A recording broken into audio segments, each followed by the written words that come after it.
ಮಕ್ಕಳೇ, ದೇವರ ಸಾನ್ನಿಧ್ಯ ಬಹಳ ಪ್ರಾಮುಖ್ಯ. ದೇವರ ಸಮ್ಮುಖ ಬಹಳ ಪ್ರಾಮುಖ್ಯ. ನಿನ್ನ ಜೀವಿತದಲ್ಲಿ ವಿಶ್ವಾಸಿಯಾಗಿರುವಂತ ನೀನು, ದೇವ ಮಕ್ಕಳಾಗಿರುವಂತ ನೀನು, ದೇವ ಸಮ್ಮುಖದಲ್ಲಿ ದೇವರಿಗೆ ಇಷ್ಟವಾಗಿ ನಡ್ಕೊಳ್ಬೇಕು, ದೇವರಿಗೆ ಮೆಚ್ಚುಗೆಯಾಗಿ ನಡ್ಕೊಳ್ಬೇಕು.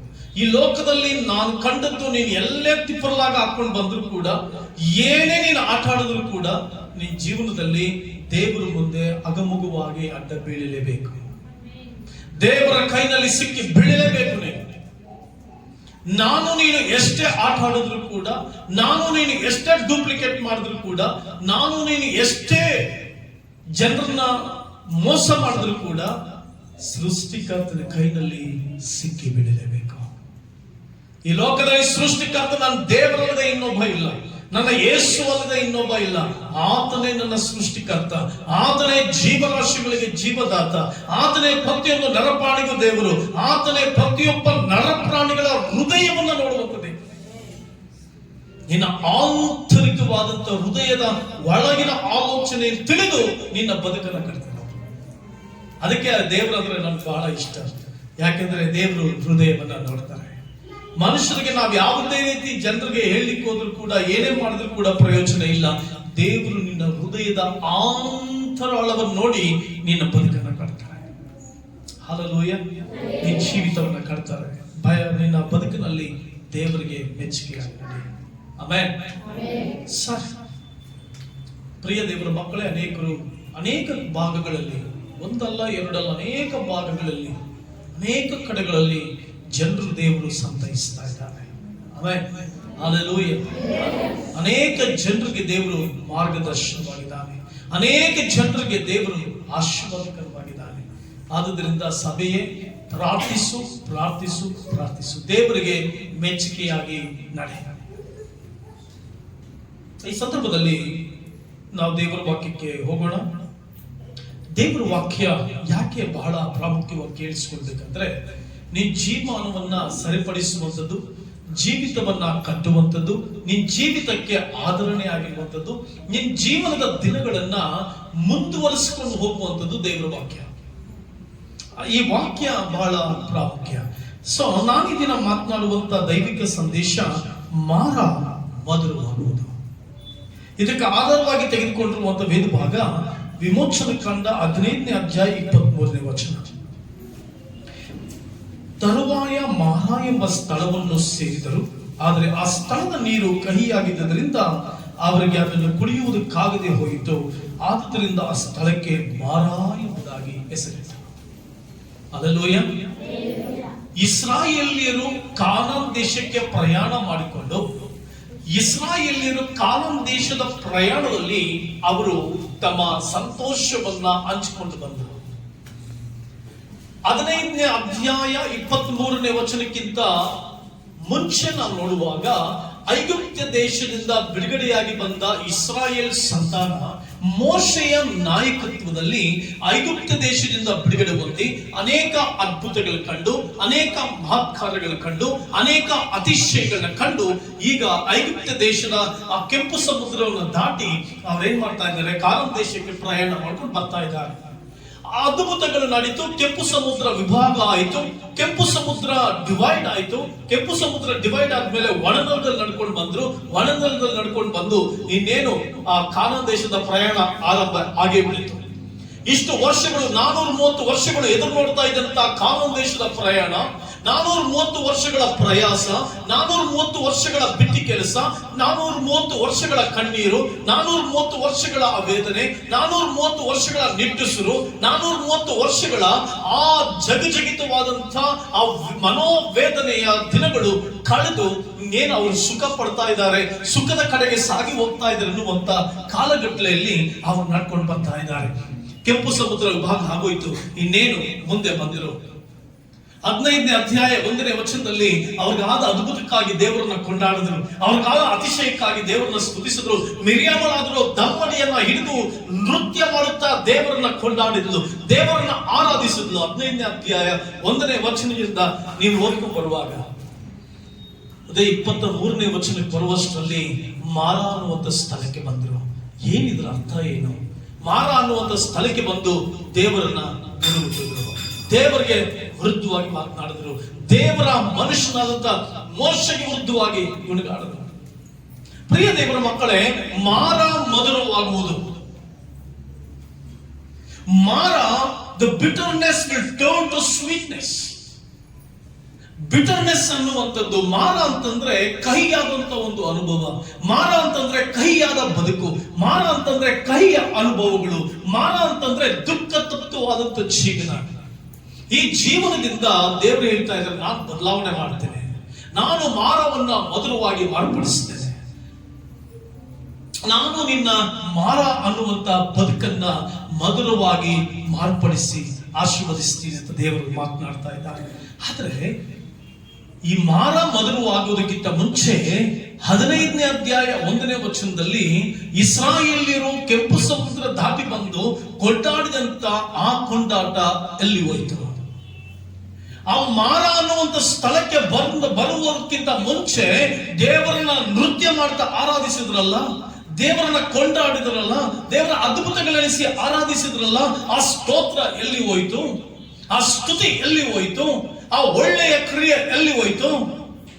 ಮಾರ ಮಧುರವಾಗುತ್ತೆ, ಎಲ್ಲರಿಗೂ ಪ್ರಸಂಗಿಸುತ್ತೇವೆ, ಎಲ್ಲರಿಗೂ ಕೂಡ ಮಾರ ಮಧುರವಾಗುವುದಂತಂದ್ರೆ ಬಹಳ ಆಸೆ. ಓ, ದೇವರು ನನ್ನ ಮಾರ ಅನ್ನುವಂತ ಬದುಕನ್ನ ಬದಲಾಯಿಸ್ತಾನೆ, ನನ್ನ ಕೈಯಾದ ಜೀವಿತವನ್ನ ಬದಲಾಯಿಸ್ತಾನೆ, ನನ್ನ ದುಃಖ ತತ್ವವಾದಂತ ಜೀವಿತವನ್ನ ಬದಲಾಯಿಸ್ತಾನೆ. ಓ, ಥ್ಯಾಂಕ್ ಗಾಡ್ ಅಂತೀವಿ. ದೇವರೇ ನಿನಗೆ ಮಹಿಮೆ, ದೇವರೇ ನಿನಗೆ ಮಹಿಮೆ ಎಂಬುದಾಗಿ ಹೇಳ್ತೇವೆ. ಬಟ್ ಮಾರ ಮಧುರವಾಗಬೇಕಾದ್ರೆ ಬಹಳ ಪ್ರಾಮುಖ್ಯ. ಹಿಂದೆ 15ನೇ ಅಧ್ಯಾಯದಲ್ಲಿ ಮೋಶೆ ನಾಯಕತ್ವದಲ್ಲಿ ದೇವರನ್ನ ಆರಾಧಿಸಿದಂತ, ದೇವರನ್ನ ಸ್ತುತಿಸಿದಂತ ಇಸ್ರಾಯೇಲರ ಆ ಕೊಂಡಾಟ ಎಲ್ಲಿ ಹೋಯಿತು? ಗುಣಗುಟ್ಟುವಿಕೆ ಆರಂಭಿಸಲ್ಪಡ್ತು. ಕೆಂಪು ಸಮುದ್ರ ದಾಟಿ ಹೋದ್ರು, ಸ್ತುತಿ ಮಾಡಿದ್ರು, ಕೊಂಡಾಡಿದ್ರು, ದೇವರನ್ನ ಘನಪಡಿಸಿದ್ರು. ಇನ್ನ ಮಾರ ಅನ್ನುವಂತ ಸ್ಥಳಕ್ಕೆ ಬರೋಷ್ಟರಲ್ಲಿ ಗುಣಗಾಟಕ್ಕೆ ಟರ್ನ್ ಆಯ್ತು. ಪ್ರಿಯ ದೇವರ ಮಕ್ಕಳೇ, ನಿಮ್ಮ ಜೀವನದಲ್ಲಿ ಅದ್ಭುತವಾದಂತ ಆ ಸಂತೋಷದ ದಿನಗಳು, ಆ ಇಸ್ರಾಯೇಲ್ಯರ ಕೊಂಡಾಟ, ಆ ದಮ್ಮಡಿ ಪಡೆಯುತ್ತ ಕುಣಿದಾಡದಂತ ಕುಣಿದಾಟ, ನೆಕ್ಸ್ಟ್ ಮಾರ ಅನ್ನುವಂತ ಸ್ಥಳಕ್ಕೆ ಬಂದ ತಕ್ಷಣ ಗುಣಗಾಟುವಿಕೆಯಾಗಿ ಹೇಗೆ ಮಾರ್ಪಡ್ತು? ಅದರ ಅರ್ಥ ಏನಂತಂದ್ರೆ, ಕೇವಲ ಸಾಂದರ್ಭಿಕವಾದಂತ ಸಂದರ್ಭಗಳಲ್ಲಿ, ಕೇವಲ ಅದ್ಭುತಗಳು ನಡೆದಾಗ, ಕೇವಲ ಮಹತ್ಕಾರಗಳು ನಡೆದಾಗ, ಕೇವಲ ಅತಿಶಯಗಳು ನಡೆದಾಗ, ಕೇವಲ ದೇವರು ನಿನ್ನ ಜೀವಿತದಲ್ಲಿ ಏನೋ ಮಾಡಿದಾಗ ಆಗ ನಿನ್ನ ಬಾಯೊಳಗಿನಿಂದ ಸ್ತೋತ್ರ ಬರುತ್ತಲ್ಲ, ಆಗ ನಿನ್ನ ಬಾಯೊಳಗಿನಿಂದ ಕೃತಜ್ಞತೆ ಬರುತ್ತಲ್ಲ, ಆಗ ನಿನ್ನ ಬಾಯೊಳಗಿನಿಂದ ದೇವರಿಗೆ ಸ್ತೋತ್ರ ಸಲ್ಲಿಸ್ತೀಯಲ್ಲ, ಅದೇ ನಿನ್ನ ಜೀವಿತದಲ್ಲಿ ದೇವರು ಕೆಲವು ಸಾರಿ ನಿನ್ನನ್ನು ಮಾರ ಅನ್ನುವಂತ ಪ್ರದೇಶಕ್ಕೆ ನಡೆಸುವಾಗ God will test your faith. God will test your heart. ದೇವರು ನಿನ್ನ ಹೃದಯವನ್ನು, ನಿನ್ನ ನಂಬಿಕೆಯನ್ನ ಪರೀಕ್ಷಿಸುವಾಗ ಸ್ತೋತ್ರ ಬರುತ್ತಾ, ಗುಣಗಾನ ಬರುತ್ತಾ. ಎಷ್ಟೋ ಸಾರಿ ಪ್ರಸಂಗಿಸ್ತೇವೆ, ಮಾರ ಮಧುರವಾಗುತ್ತೆ, ಎಸ್ ಕೈತನ ಮಧುರವಾಗುತ್ತೆ, ದೇವರು ಮಾರ್ಪಡಿಸಲಿಕ್ಕೆ ಶಕ್ತನು, ದೇವರು ನಿನ್ನ ಬದುಕಿನಲ್ಲಿ ಎಲ್ಲ ಕ್ರಿಯೆಗಳು ನಡೆಸಲಿಕ್ಕೆ ಶಕ್ತನು. ನಿನ್ನ ಜೀವಿತದಲ್ಲಿ ಯಾವುದೇ ಕಾರ್ಯಗಳಾಗಲಿ ಆತನ ಕೈಯಲ್ಲಿ ಸಾಧ್ಯ. He will do. Nothing is impossible with him. ದೇವರ ಕೈಯಲ್ಲಿ ಅಸಾಧ್ಯವಾದದ್ದು ಯಾವುದೂ ಇಲ್ಲ.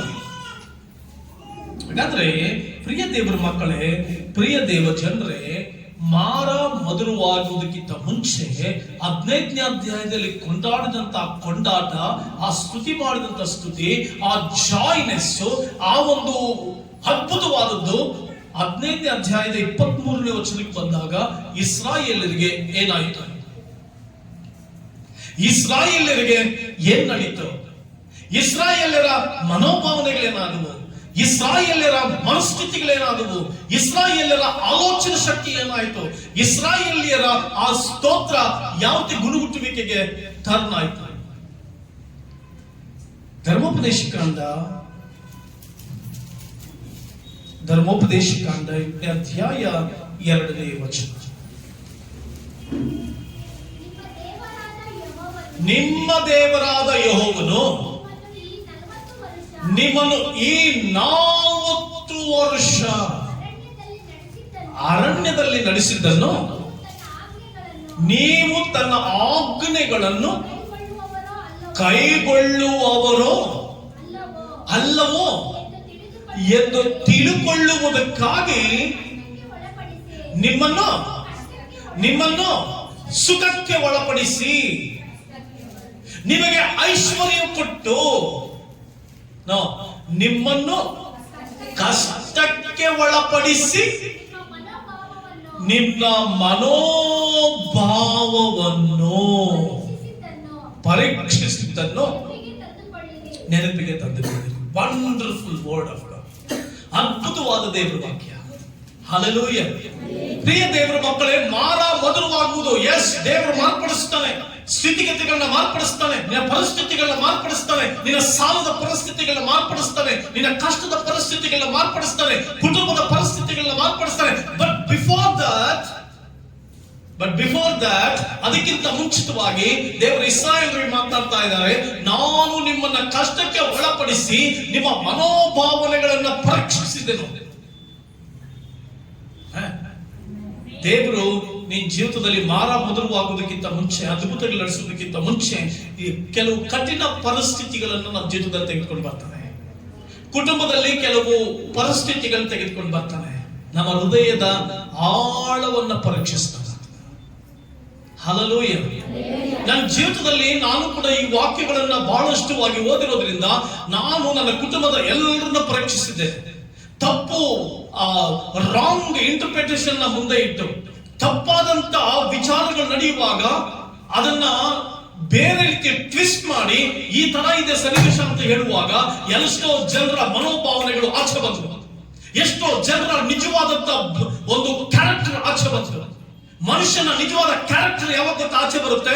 ಆ ವ್ಯಕ್ತಿಯನ್ನ ಕಷ್ಟಕ್ಕೆ ಒಳಪಡಿಸಿದಾಗ, ಆ ವ್ಯಕ್ತಿಯನ್ನ ಪ್ರಶ್ನೆಗಳ ಮೇಲೆ ಪ್ರಶ್ನೆ ಹಾಕಿದಾಗ, ಆ ವ್ಯಕ್ತಿಯನ್ನ ಟ್ವಿಸ್ಟ್ ಮಾಡಿದಾಗ ಆ ವ್ಯಕ್ತಿಯ ನಿಜವಾದ ಮನೋಭಾವನೆ ಆಚೆ ಬರ್ತದೆ. ನಿನ್ನ ಕುಟುಂಬದಲ್ಲಿ ದೇವರು ಕೆಲವರನ್ನ ಪರೀಕ್ಷಿಸ್ತಾ ಇದ್ದಾನೆ. ನಿನ್ನ ಗಂಡನ ಪರೀಕ್ಷಿಸ್ತಾ ಇದ್ದಾನೆ, ನಿನ್ನ ಹೆಂಡತಿ ಪರೀಕ್ಷಿಸ್ತಾ ಇದ್ದಾನೆ, ನಿನ್ನ ಮಕ್ಕಳನ್ನ ಪರೀಕ್ಷಿಸ್ತಾ ಇದ್ದಾನೆ, ನಿನ್ನ ಕುಟುಂಬದಲ್ಲಿ ಪರೀಕ್ಷಿಸ್ತಾ ಇದ್ದಾನೆ, ಸಭೆ ಒಳಗಡೆ ಕೆಲವು ವಿಶ್ವಾಸಿಗಳನ್ನ ಪರೀಕ್ಷಿಸ್ತಾ ಇದ್ದಾನೆ. God will test your heart. God will examine your heart. ದೇವರ ಹತ್ರ ಏನಕ್ಕೂ ಪ್ರಾರ್ಥಿಸ್ತಾ ಇದೆಯಾ? ಯಾವುದೋ ಕಾರ್ಯಗಳಿಗಾಗಿ ಪ್ರಾರ್ಥಿಸ್ತಾ ಇದೆಯಾ? ದೊಡ್ಡ ಸೇವೆಗೋಸ್ಕರ ನಾನು ಪ್ರಾರ್ಥಿಸಿದೆ, ದೊಡ್ಡ ಸೇವೆ ಆಗ್ಬೇಕೆಂಬುದಾಗಿ ಪ್ರಾರ್ಥಿಸಿದೆ, ಉನ್ನತವಾದ ಸೇವೆ ನಡಿಬೇಕೆಂಬುದಾಗಿ ಪ್ರಾರ್ಥಿಸಿದೆ. ಎಲ್ಲೋ ಒಂದು ಕಡೆ ದೇವರು ನನ್ನ ಸ್ಟ್ರಕ್ ಮಾಡಿದ್ರು. ನಾನು ಸ್ಟ್ರಕ್ ಆಗಿ ಹೋಗಿದ್ದೆ. ಒಬ್ಬೊಬ್ಬರನ್ನ ಪರೀಕ್ಷಿಸಿದೆ. ಅವರ ಮನೋಭಾವನೆಗಳನ್ನು ತಿಳ್ಕೊಳ್ಳೋದಕ್ಕೋಸ್ಕರ ಟ್ವಿಸ್ಟ್ಗಳ ಮೇಲೆ ಟ್ವಿಸ್ಟ್ ಅನ್ನು ಕೊಟ್ಟೆ. ಇನ್ನು ಪರಲೋಕದ ದೇವರು, ಅತಿಶಯಗಳ ದೇವರು, ಉನ್ನತವಾದ ದೇವರು ನಮ್ಮ ಹೃದಯಗಳನ್ನ ಪರೀಕ್ಷಿಸುತ್ತಾನೆ. ಇನ್ಕ್ಲೂಡ್ ನನ್ನನ್ನು ದೇವರು ಪರೀಕ್ಷಿಸಿದ, ನನ್ನನ್ನು ಪೂರ್ಣ ಪರೀಕ್ಷಿಸಿದ ದೇವರು. ನನ್ನ ಮಾರ ಮಧುರವಾಗಬೇಕಾಗಿತ್ತು, ನನ್ನ ಪರಿಸ್ಥಿತಿ ಬದಲಾಗಬೇಕಾಗಿತ್ತು, ನನ್ನ ಜೀವಿತ ಬದಲಾಗಬೇಕಾಗಿತ್ತು, ಸೇವೆಯ ಹಂತಗಳು ಬದಲಾಗಬೇಕಾಗಿತ್ತು, ಸೇವೆಯ ಒಂದು ಆರ್ಡರ್ ಬದಲಾಗಬೇಕಾಗಿತ್ತು. ದೇವರು ನನ್ನ ಪೂರ್ಣ ಪರೀಕ್ಷಿಸಿದ. ಆ ದಿನ ನನ್ನ ಹೃದಯದಲ್ಲಿ ಯಾರ್ಯಾರ ಬಗ್ಗೆ ಏನೇನು ಆಲೋಚನೆ ಇಟ್ಕೊಂಡಿದ್ನೋ ದೇವರನ್ನ ಪೂರ್ಣ ಪರೀಕ್ಷಿಸಿದಾಗ ಈ ಕ್ಷಣದವರೆಗೂ ಅದೇ ಆಲೋಚನೆ ನನ್ನ ಹೃದಯದಲ್ಲಿದೆ. That is God's examination. ಅದು ದೇವರ ಪರೀಕ್ಷೆ. ದೇವರು ನಮ್ಮನ್ನ ಪರೀಕ್ಷೆಗೆ ಒಳಪಡಿಸ್ತಾರೆ. ಹಲ್ಲೆಲೂಯಾ. ಧರ್ಮೋಪದೇಶಕಾಂಡ 8ನೇ ಅಧ್ಯಾಯ 2ನೇ ವಚನದ ಪ್ರಕಾರವಾಗಿ ದೇವರು ನಮ್ಮ ಮನೋಭಾವನೆಗಳನ್ನು ತಿಳ್ಕೊಳ್ಳುವುದಕ್ಕೋಸ್ಕರ, ನನಗೆ ಬಹಳ ಇಷ್ಟ ವಾಕ್ಯ, ಯಾವಾಗಲೂ ಇಷ್ಟ. ಯಾಕೆಂತಂದ್ರೆ ದೇವರು ಪರೀಕ್ಷಿಸದೆ ಹೋದ್ರೆ ನಾವು ಆ ಪರೀಕ್ಷೆನ ಅಟೆಂಡ್ ಮಾಡ್ಲಿಕ್ಕಾಗಲ್ಲ. ಆ ಪರೀಕ್ಷೆಯನ್ನ ಬರಿದೆ ಹೋದ್ರೆ ಉನ್ನತ ಮಟ್ಟಕ್ಕೆ ಬರ್ಲಿಕ್ಕಾಗಲ್ಲ. ಹಲ್ಲೆಲೂಯಾ. 1ನೇ ಕ್ಲಾಸ್ ಎಕ್ಸಾಮ್ ಬರೆದು ಪಾಸ್ ಆದ್ರೆ 2ನೇ ಕ್ಲಾಸ್ಗೆ ಕೊಡುವಷ್ಟು ಎಕ್ಸಾಮ್ 10ನೇ ಕ್ಲಾಸ್ಗೆ ಕೊಡ್ತಾರ? ಎಷ್ಟು ಜನಕ್ಕೆ 10ನೇ ಕ್ಲಾಸ್ ಪಾಸ್ ಆಗ್ಬಿಡ್ಬೇಕು ಅಂತ ಆಸೆ ಆತ್ಮಿಕ ಜೀವಿತದಲ್ಲಿ? 10ನೇ ಕ್ಲಾಸ್ ಪಾಸ್ ಮಾಡ್ಬಿಡ್ಬೇಕು. ಎಷ್ಟು ಜನಕ್ಕೆ ಡಿಗ್ರಿ ಪಾಸ್ ಮಾಡ್ಬೇಕಂತ ಆಸೆ ಆತ್ಮಿಕ ಜೀವಿತದಲ್ಲಿ? ದೈಹಿಕ ಜೀವಿತದ ಬಗ್ಗೆ ನಾನು ಮಾತನಾಡ್ತಾ ಇಲ್ಲ. ಎಷ್ಟು ಜನಕ್ಕೆ ಡಿಗ್ರಿ ನಾನು ಪಾಸ್ ಮಾಡ್ಬೇಕಂತ ಆಸೆ, ಆತ್ಮಿಕ ಜೀವಿತದಲ್ಲಿ ಉನ್ನತ ಮಟ್ಟಕ್ಕೆ ಬರ್ಬೇಕಂತ ಆಸೆ? ಅಷ್ಟೇ ಉನ್ನತವಾಗಿ ದೇವರಿಂದ ಪರೀಕ್ಷೆ ಮಾಡ್ತಾನೆ. God will test. ಹಲ್ಲೆಲೂಯಾ. ಎಷ್ಟೋ ಜನರಿಗೆ ದೊಡ್ಡ ಆಶೀರ್ವಾದ ಬೇಕು, ದೊಡ್ಡ ಪರೀಕ್ಷೆಗೆ ರೆಡಿ ಆಗಿ. ನನಗೆ ದೊಡ್ಡ ನನ್ನ ತರ ಯಾವ ಸೇವೆಯಲ್ಲಿ ಇರಬಾರ್ದು, ಅಷ್ಟು ದೊಡ್ಡ ಪರೀಕ್ಷೆಗಳು ನೀಡಿದ್ರು ನಾನು ಶತಕ್ ಮೇಷಕ್ ಅಭೇದ್ನೆಗೋ ತರ ಇರಬೇಕು. Exam will come, test will come, you should write your test. ನೀನ್ ಟೆಸ್ಟ್ ಅನ್ನ ಬರಲೇಬೇಕು. ಫ್ಯಾಮಿಲಿ ಒಳಗಡೆ ನನ್ನ ಫ್ಯಾಮಿಲಿ ಚೆನ್ನಾಗಿರ್ಬೇಕಂತ ಯೋಚನೆ ಮಾಡ್ತೀಯಾ, ಉನ್ನತವಾಗಿ ನನ್ನ ಫ್ಯಾಮಿಲಿ ಬೇಕಂತ ಯೋಚನೆ ಮಾಡ್ತೀಯಾ, ಉನ್ನತವಾದ ಪ್ರಾಬ್ಲಮ್ಸ್ ನೀನು ಫೇಸ್ ಮಾಡಬೇಕಾಗುತ್ತೆ. ಆ ಉನ್ನತವಾದ ಪ್ರಾಬ್ಲಮ್ಸ್ ಅಲ್ಲಿ ದೇವರೊಂದಿಗೆ ಹೋದ್ರೆ ನೀನು ಅದ್ಭುತವಾದ ಸ್ಥಾನಕ್ಕೆ ನೀನು ಹೋಗ್ತೀಯ. ಮಧುರವಾದಂತ ಜೀವಿತ, ಅದ್ಭುತವಾದಂತ ಜೀವಿತ, ಅತಿಶಯವಾದ ಜೀವಿತ, ಅತಿ ಶ್ರೇಷ್ಠವಾದ ಜೀವಿತ ನಿನಗೆ ಬೇಕಾ? ಬಯಸ್ತಾ ಇದೆಯಾ? ಎಷ್ಟು ದೊಡ್ಡ ನಂಬಿಕೆ ಅಷ್ಟು ದೊಡ್ಡ ಪರೀಕ್ಷೆ. ಎಷ್ಟೋ ಜನಕ್ಕೆ ದೊಡ್ಡ ಪರೀಕ್ಷೆ ಬಂದಾಗ ಬರೀಲಿಕ್ಕೆ ಆಗಲ್ಲ. ಆಮೇಲೆ ಅಲ್ಲಮ್ಮ, ಸೈತಾನ್ ಬಂದು ಕೇಳ್ತಾನೆ, ಯೇಸು ಸ್ವಾಮಿ ನೀನ್ ನನಗೆ ಅಡ್ಡ ಬಿದ್ರೆ ಇದನ್ನೆಲ್ಲ ಕೊಡ್ತೀನಿ ಅಂತ. ಯೇಸು ಪರೀಕ್ಷೆ ಯೇಸು ಹೇಳ್ತಾರೆ, ನಾನು ದೇವರೊಬ್ಬರನ್ನೇ ಆರಾಧಿಸ್ತೇನೆ. ಲೋಕ ಬಂದು ಹೇಳುತ್ತೆ, ಯೇಸು ಬೇಕಾ ಲೋಕ ಬೇಕಾ? ಯೇಸು ಬೇಕಾ ಲೋಕ ಬೇಕಾ? ಲೋಕದ ಐಶ್ವರ್ಯ ಬೇಕಾ? ಲೋಕದ ಕಾರ್ಯಗಳು ಬೇಕಾ? The world will come and ask you, ಯಾವ್ದನ್ನ ಆರಿಸ್ಕೊಳ್ತೀಯ? ಪರೀಕ್ಷೆ ಬರಲೇಬೇಕು. ಎಷ್ಟು ದೊಡ್ಡ ಪರೀಕ್ಷೆ ಬರೀತೀಯೋ ಅಷ್ಟು ದೊಡ್ಡ ರಿಸಲ್ಟ್ ನಲ್ಲಿ ಇರ್ತೀಯ. ನಾನು ಯೌವನ ಪ್ರಾಯದಿಂದ ಪ್ರಾರ್ಥಿಸಿದ್ದು ಸ್ವಾಮಿ ನನಗೆ ಉನ್ನತವಾದ ಸೇವೆ ಕೊಡು. ಆ ಉನ್ನತವಾದ ಸೇವೆಯನ್ನು ಎಷ್ಟು ಕೇಳಲಿಕ್ಕೆ ಪ್ರಾರ್ಥಿಸಿದ್ನೋ ಅಷ್ಟೇ ಉನ್ನತವಾದ ಪರೀಕ್ಷೆ ನಾನು ಬರೀಬೇಕಾಗಿತ್ತು. ಅಷ್ಟೇ ಉನ್ನತವಾಗಿ ದೇವರು ನಾನು ಇವತ್ತು ಉಪಯೋಗಿಸ್ತಾ ಇದ್ದಾನೆ. ಆದ್ರೆ ಎಷ್ಟು ಪ್ರಾರ್ಥಿಸ್ತೇನೋ, ಎಷ್ಟು ದೊಡ್ಡದು ಯೋಚನೆ ಮಾಡ್ತೇನೋ, ಎಷ್ಟು ದೊಡ್ಡ ನಂಬಿಕೆಯನ್ನು ಎದುರು ನೋಡ್ತಾ ಇದ್ದೇನೋ, ಎಷ್ಟು ದೊಡ್ಡ ಆಶೀರ್ವಾದ ಬೇಕಂತ ನಾನು ಎದುರು ನೋಡ್ತೇನೋ ಅಷ್ಟೇ ದೊಡ್ಡ ಪರೀಕ್ಷೆಯನ್ನು ನಾನು ಬರೀಲೇಬೇಕು. I have to write, it's must and should. ಬರೀಲೇಬೇಕು. ಬರೆದರೆ ನಾನು ಆಶೀರ್ವಾದದ ನೆಲೆಯಲ್ಲಿ ನಾನು ಜೀವಿಸ್ತೇನೆ. ಆಮೇಲೆ ದೇವರು ಪರೀಕ್ಷಿಸ್ತಾನಂತೆ. ಅನೇಕ ಮನಸ್ಥಿತಿಗಳನ್ನ ದೇವರು ಪರೀಕ್ಷಿಸ್ತಾನೆ. ನನ್ನನ್ನು ದೇವರ ಅನೇಕ ರೀತಿಗಳಲ್ಲಿ ಪರೀಕ್ಷಿಸಿದ. ನನ್ನ ಮನೋಭಾವನೆಯಲ್ಲಿ ಯಾರ ಬಗ್ಗೆ ಏನು ಆಲೋಚನೆ ಇಟ್ಕೊಂಡಿದ್ದೀನಿ ಪರೀಕ್ಷಿಸಿದ ಜಜ್ಜಿದ ದೇವರು ನನ್ನನ್ನ ಎಷ್ಟು ಮಟ್ಟಕ್ಕೆ ಜಜ್ಜಿದ ಅಂತಂದ್ರೆ, ನನ್ನ ಜಜ್ಜಿದಷ್ಟು ನಾನು ಯಾರ್ಯಾರ ಬಗ್ಗೆ ಏನು ಆಲೋಚನೆ ಇಟ್ಕೊಂಡಿದ್ನೋ ಅದು ಮಾತ್ರ ಆಚೆ ಬಂದು ತಪ್ಪಾದ ಆಲೋಚನೆಗಳು ಬರಲೇ ಇಲ್ಲ.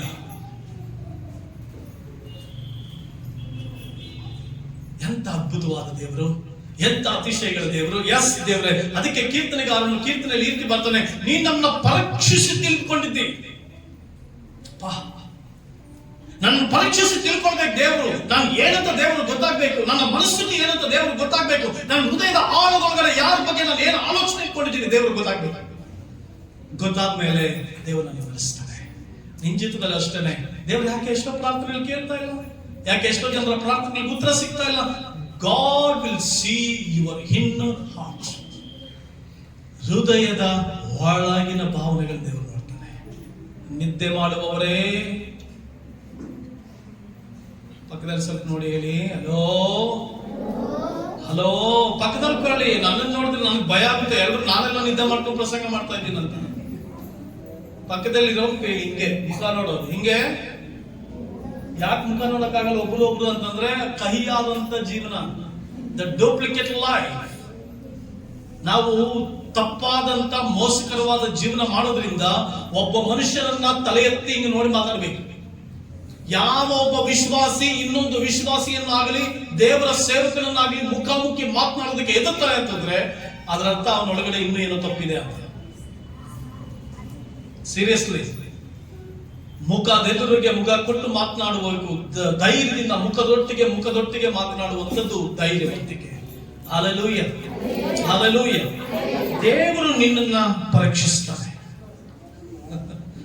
ಎಂತ ಅದ್ಭುತವಾದ ದೇವರಲ್ಲ. ಮಗುಗೋಸ್ಕರ ಪ್ರಾರ್ಥಿಸ್ತಾ ಇದ್ರೆ ದೇವರು ಪರೀಕ್ಷಿಸ್ತಾನೆ. ಅನೇಕ ಕಾರ್ಯಗಳನ್ನ ಎದುರುಗಡೆ ತೆಗೆದುಕೊಂಡು ಬರ್ತಾನೆ. ಕುಟುಂಬದ ಸಮಾಧಾನಕ್ಕಾಗಿ ಪ್ರಾರ್ಥಿಸ್ತಾ ಇದೆಯಾ, ಸಮಾಧಾನ ಕೆಡ್ತಾ ಇರುವಾಗ ನಿನ್ನನ್ನು ದೇವರು ಹೃದಯ ಪರೀಕ್ಷಿಸ್ತಾನೆ. ಅನುಮಾನಗಳು ಸಂದೇಹಗಳು ನಿನ್ನ ಬಳಿ ಬರುವಾಗ ನೀನ್ ಯಾವ ರೀತಿ ಸ್ಟೆಪ್ ತೆಗೆದುಕೊಳ್ತೀಯ? ದೇವರನ್ನ ಹತ್ಕೊಳ್ತೀಯ, ಮನುಷ್ಯರನ್ನ ಹತ್ಕೊಳ್ತೀಯ? ದೇವರನ್ನ ಹತ್ಕೊಳ್ತೀಯ, ಪವಿತ್ರಾತ್ಮನ ಹತ್ಕೊಳ್ತೀಯ, ಇಲ್ಲ ಲೋಕದ ಪ್ರಕಾರ ನಡೀತೀಯ ಅಂತ ದೇವರು ಪರೀಕ್ಷಿಸ್ತಾನೆ. God will test your faith, God will test your heart, God will test your spiritual life. ನಿನ್ನ ಆತ್ಮಿಕ ಜೀವಿತವನ್ನು ಪರೀಕ್ಷಿಸ್ತಾನೆ. ಆಗ ನಿನ್ನ ಬಾಯೊಳಗಿಂದ ಏನ್ ಬರುತ್ತೋ ದಟ್ ಈಸ್ ದ ರಿಸಲ್ಟ್. ಅಬ್ರಾಹ್ಮನಿಗೆ ದೇವರು ಎಲ್ಲ ತೆಗೆದುಬಿಟ್ಟ. ಎಲ್ಲ ತೆಗೆದುಬಿಟ್ಟಾಗ ತನ್ನ ಹೆಂಡತಿ ಬಂದು ಕೇಳ್ತಾಳೆ, ನೀನ್ ದೇವರನ್ನ ದೂಷಿ ಸಾಯಿ ಅಂದಾಗ ಎಲ್ಲ ಹೋಯ್ತು, ಒಬ್ಬಂಟಿಗನಾಗಿ ನಿಂತ. ಆಗ ಹೇಳ್ತಾನೆ, ದೇವರೇ ಕೊಟ್ಟನು, ದೇವರೇ ತೆಗೆದುಕೊಂಡನು, ದೇವರ ನಾಮಕ್ಕೆ ಸ್ತೋತ್ರವಾಗಲಿ. God will test your heart. ನಿನ್ನ ತಂದೆ ಮೂಲಕ ನಿನ್ನ ಟೆಸ್ಟ್ ಮಾಡ್ತಾರೆ, ನಿನ್ನ ಗಂಡನ ಮೂಲಕ ಟೆಸ್ಟ್ ಮಾಡ್ತಾರೆ, ನಿನ್ನ ತಂದೆ ತಾಯಿಗಳ ಮೂಲಕ ಟೆಸ್ಟ್ ಮಾಡ್ತಾರೆ, ನಿನ್ನ ಮಕ್ಕಳ ಮೂಲಕ ದೇವರು ಟೆಸ್ಟ್ ಮಾಡ್ತಾರೆ. God will test each and every minute. ಒಂದೊಂದು ಕ್ಷಣ ನಿನ್ನ ಆಶೀರ್ವಾದ ಮಾಡೋದಕ್ಕಿಂತ ಮುಂಚೆ, ನಿನ್ನ ಅದ್ಭುತವಾದ ಸ್ಥಾನಕ್ಕೆ ತರೋದಕ್ಕಿಂತ ಮುಂಚೆ, ಶ್ರೇಷ್ಠವಾದ ಸ್ಥಾನ ತರೋದಕ್ಕಿಂತ ಮುಂಚೆ, ಆಶೀರ್ವಾದದ ಪರಿಸ್ಥಿತಿಗೆ ತರೋದಕ್ಕಿಂತ ಮುಂಚೆ, ಒಂದು ಉನ್ನತವಾದ ಪೊಸಿಷನ್ಗೆ ನಿನ್ನ ತರೋದಕ್ಕಿಂತ ಮುಂಚೆ, God will test each and every second. ಒಂದೊಂದು ಸೆಕೆಂಡ್ ಕೂಡ ನಿನ್ನ ಪರೀಕ್ಷಿಸ್ತಾರೆ ದೇವರು.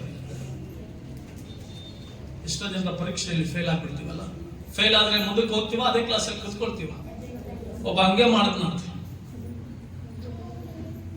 8-9 ಪಾಸ್ ಮಾಡಿದಂತೆ 10ನೇ ಕ್ಲಾಸಿಗೆ ಬಂದಂತೆ.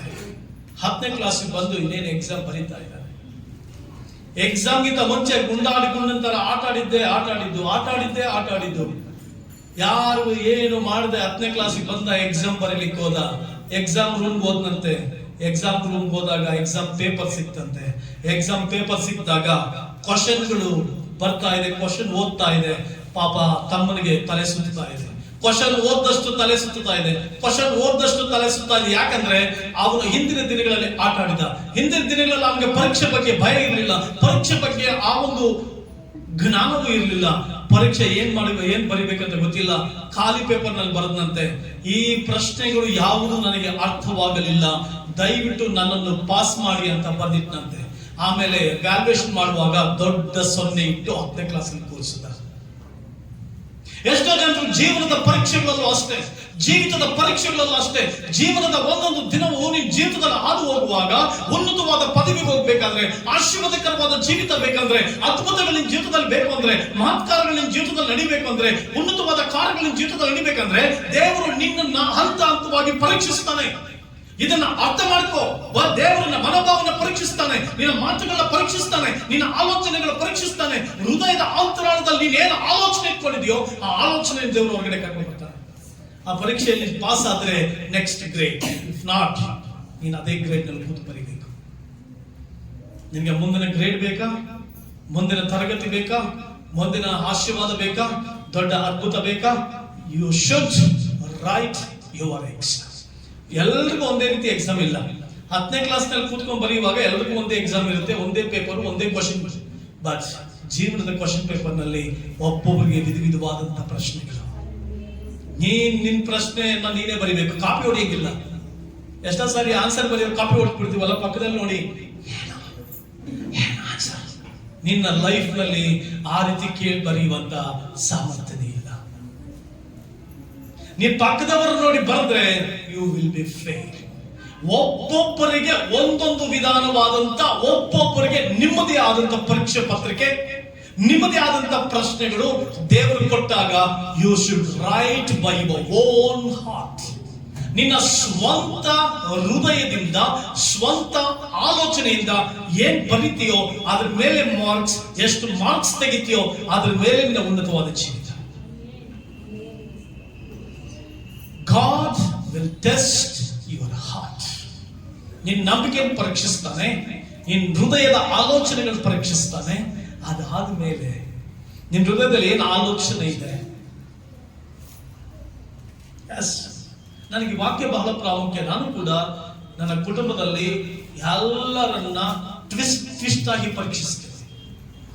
ಎಲ್ಲರೂ ಅವರ ಮನೋಭಾವನೆಯಲ್ಲಿ ಏನಿದೆ, ನಿಜವಾಗ್ಲೂ ಅವರ ಹೃದಯ ಏನು, ಅವರ ಆಲೋಚನೆ ಏನು, ಅವರ ಕಾರ್ಯಗಳು ಏನು, ಎಲ್ಲ ನನ್ನ ಜೀವಿತದಲ್ಲಿ ನಾನು ಮುಂದೆ ಹೆಜ್ಜೆ ಇಟ್ಟಾಗ ನನಗೆ ಅರ್ಥ ಆಗಿದಂತ ಎಷ್ಟೋ ಸತ್ಯಗಳು,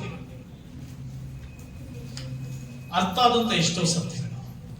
ಹಾಗಾಗಿ ದೇವರು ನಮ್ಮನ್ನು ತಿಳ್ಕೊಳ್ಬೇಕಾದ್ರೆ ನಮ್ಮನ್ನು ಪರೀಕ್ಷಿಸ್ತಾರೆ.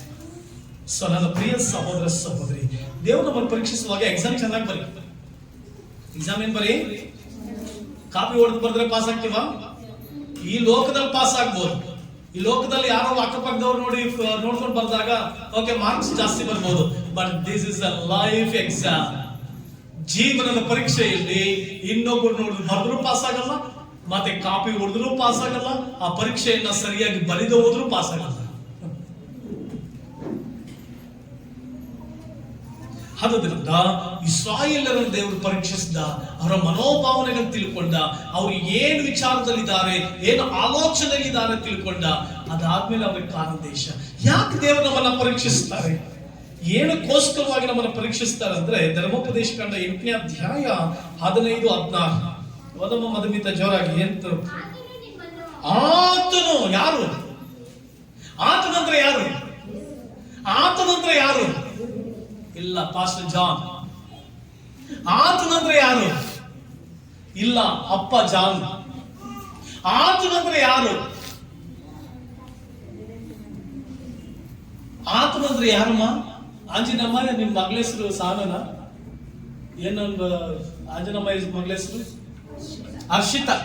ಹರ್ಷಿತನ ಆತನು ಅಂತಂದ್ರೆ ಆಂಜನಮ್ಮನ, ಆತನು ಅಂದ್ರೆ ಚಂದ್ರ ಬ್ರದರ, ಆತನು ಅಂತಂದ್ರೆ ಚಂದ್ರಶೇಖರ್ ಬ್ರದರ, ಆತನು ಅಂತಂದ್ರೆ ಪ್ರತಿಯೊಬ್ಬೊಬ್ಬರನ್ನು ಪರೀಕ್ಷಿಸುವವನು ಯಾರು? ಎಲ್ಲರ ಮೇಲಿರುವವನು ಯಾರು? ಎಲ್ಲರ ಮೇಲಿರುವವನು ಯಾರು?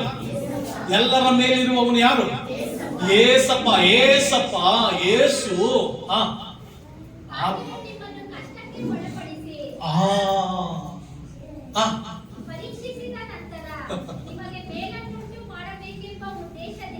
ಆತನು ನಿಮ್ಮನ್ನು ಕಷ್ಟಕ್ಕೆ ಒಳಪಡಿಸಿ ಪರೀಕ್ಷಿಸಿದ ನಂತರ, ಅಂದ್ರೆ ಪರೀಕ್ಷೆ ಬರೆದು ಪಾಸ್ ಆದ ನಂತರ, ಪರೀಕ್ಷೆಯಲ್ಲಿ ನಿನಗೆ ಮಾರ್ಕ್ಸ್ ಬಂದ ನಂತರ, ಪರೀಕ್ಷೆಯಲ್ಲಿ ನಿನ್ನ ಹೃದಯ ಏನಂತ ದೇವ್ರಿಗೆ ಗೊತ್ತಾದ ನಂತರ, ಪರೀಕ್ಷೆಯಲ್ಲಿ ನಿನ್ನ ಮನೋಭಾವನೆ ಏನಂತ ಗೊತ್ತಾದ ನಂತರ, ದೇವ್ರು ನಾನು ಅನೇಕ ರೀತಿಗಳಲ್ಲಿ ಪರೀಕ್ಷಿಸಿದ. ನಾನು ಹಣಕ್ಕೋಸ್ಕರ ಸೇವೆ ಮಾಡ್ತಾ ಇದ್ದೀನ, ಇಲ್ಲ ಸೇವೆಯನ್ನ ದೇವರಿಗೋಸ್ಕರ ಸೇವೆ ಮಾಡ್ತಿದ್ದೀನಿ ಅಂತ ಹಣವನ್ನ ನನ್ನಿಂದ ದೂರ ಮಾಡ್ದ, ಜನರನ್ನ ನನ್ನಿಂದ ಕಿತ್ಕೊಂಡ, ಪ್ರೀತಿಸುವವರನ್ನ ಕಿತ್ಕೊಂಡ, ಯಥಾರ್ಥವಾಗಿ ಪ್ರೀತಿಸುವವರಿಂದ ನೋವನ್ನು ಅನುಭವಿಸಿದಾಗ ದೇವ್ರು ನನ್ನ ಹೃದಯ ಪರೀಕ್ಷಿಸಿದ. God tested my heart. ದೇವ್ರು ನನ್ನ ಹೃದಯವನ್ನು ಪರೀಕ್ಷಿಸಿದ. ನಾನು ದೇವರ ಕೂತು ಕಣ್ಣೀರು ಸುರಿಸಿ ದೇವರಿಗೆ ಹೇಳಿದ್ದೇನೆಂದ್ರೆ, ನಾನು ಯಾರ್ಯಾರಿಗೆ ಏನ್ ನನ್ನ ಹೃದಯದ ಸ್ಥಾನ ಕೊಟ್ಟನೋ ಅದನ್ನೇ ನನ್ನ ಜೀವಿತದಿಂದ ಹೊರಗಡೆ ಬಂತು. ದೇವರು ಅದನ್ನ ಮೆಚ್ಚಿದ. God tested my faith, God tested my heart, God tested my thoughts, God tested. ಪ್ರಿಯ ಸಹೋದರ ಸಹೋದರಿ, ಕಷ್ಟಕ್ಕೆ ಒಳಪಡಿಸಿ ಪರೀಕ್ಷಿಸಿದ ನಂತರ ಓದಮ್ಮ.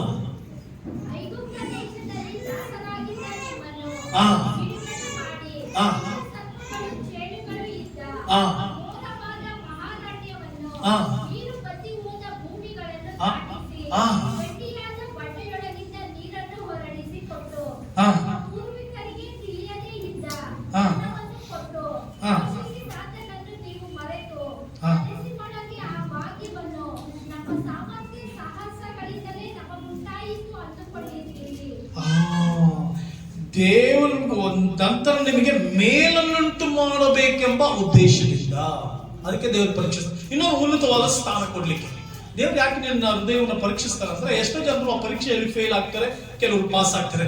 ದೇವರು ಯಾಕೆ ನಿಮ್ಮ ಹೃದಯವನ್ನು ಪರೀಕ್ಷಿಸ್ತಾರೆ ಅಂದ್ರೆ, ನಿಮ್ಮ ಮನೋಭಾವನೆಯನ್ನು ಪರೀಕ್ಷಿಸ್ತಾರೆ ಅಂತಂದ್ರೆ, ನಿಮ್ಮನ್ನ ಮೇಲಕ್ಕೆ ತಂದು ಉನ್ನತ ಸ್ಥಾನಕ್ಕೆ ನಿಲ್ಲಿಸಬೇಕಾಗಿ.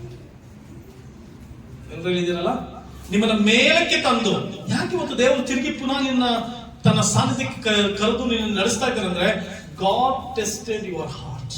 ದೇವರು ನಿನ್ನ ಹೃದಯ ಪರೀಕ್ಷಿಸಿ ನಿನ್ನ ಹೃದಯದ ಒಳಗಡೆ ಏನಿದೆ ಅಂತ ತಿಳ್ಕೊಂಡಿದ್ದರಿಂದ ತಿರುಗಿ ಗಾಡ್ ಹಸ್ ಗಿವನ್ ದ ಸೆಕೆಂಡ್ ಚಾನ್ಸ್. ಎರಡನೇ ಒಂದು ಅವಕಾಶವನ್ನ ದೇವರು ನೀಡಿದ್ದಾನೆ. ಪ್ರಿಯ ಸಹೋದರ ಸಹೋದರಿ, ಕಷ್ಟಕ್ಕೆ ಒಳಪಡಿಸಿದ ನಂತರ ನಮ್ಮನ್ನ ಉತ್ತಮ ಸ್ಥಿತಿಗೆ ತರುವುದಕ್ಕಾಗಿ ಇದಕ್ಕೋಸ್ಕರವಾಗಿ ದೇವರು ನಮ್ಮನ್ನು ಪರೀಕ್ಷಿಸ್ತಾರೆ. ಯಾಕೆ ಪರೀಕ್ಷೆ? ನಮ್ಮನ್ನ ಉನ್ನತ ಸ್ಥಾನಕ್ಕೆ ನಡೆಸಬೇಕಾಗಿ, ಉನ್ನತ ಮಟ್ಟಕ್ಕೆ ನಡೆಸುವುದಕ್ಕಾಗಿ, ಉನ್ನತ ಬದುಕಿಗೆ ನಡೆಸುವುದಕ್ಕಾಗಿ, ಉನ್ನತ ಆಶೀರ್ವಾದಗಳು ಕೊಡುವುದಕ್ಕಾಗಿ, ಉನ್ನತ ಭವಿಷ್ಯಕ್ಕೆ ನಡೆಸುವುದಕ್ಕಾಗಿ. ಸರಿ, ಹಾಗಾದ್ರೆ ಮಾರ ಮಧುರವಾಗುವುದು. ಮಾರ ಅಂದ್ರೆ ಕಹಿತನ, ಹೃದಯದಲ್ಲಿ ಕಹಿತನ, ಕುಟುಂಬದಲ್ಲಿ ಕಹಿತನ, ಬಿಸಿನೆಸ್ ನಲ್ಲಿ ಕಹಿತನ, ನಾವು ಮಾಡುವಂತ ಕೆಲಸ ಕಾರ್ಯಗಳಲ್ಲಿ ಕಹಿತನ, ಕಹಿಯಾದಂತ ಅನುಭವ.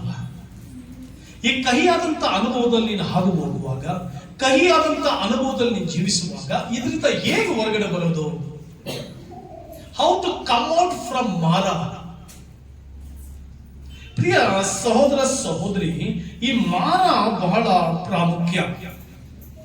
ಎಷ್ಟೋ ಸಾರಿ ನಮ್ಮ ಜೀವಿತದಲ್ಲಿ ಯಾಕೆ ಕಹಿತನ ಬರುತ್ತೆ? ಯಾಕೆ ದುಃಖಿತರಾಗ್ತೀವಿ? ಯಾಕೆ ಕಹಿಯಾದಂತ ಒಂದು ಅನುಭವ, ಯಾಕೆ ಕಹಿಯಾದಂತ ಒಂದು ಜೀವನದಲ್ಲಿ ನಾವು ಹೋಗ್ಬಿಡ್ತೀವಿ ಅಂತಂದ್ರೆ, ರೂತಳ ಪುಸ್ತಕ ನಮಗೊಂದು ಎಕ್ಸಾಂಪಲ್. ರೂತಳು ಬರೆದ ಪತ್ರಿಕೆಯಲ್ಲಿ ನಮಗೆ ಇದ್ರ ಬಗ್ಗೆ ಒಂದು ಪೂರ್ಣ ಮಾಹಿತಿ ಸಿಕ್ತು. 1ನೇ ಅಧ್ಯಾಯ, ರೂತಳು 1ನೇ ಅಧ್ಯಾಯಕ್ಕೆ ನಿಮ್ಮ ಸತ್ಯವೇದ ತಿರುಗಿಸುವಾಗ 1ನೇ ಅಧ್ಯಾಯದಲ್ಲಿ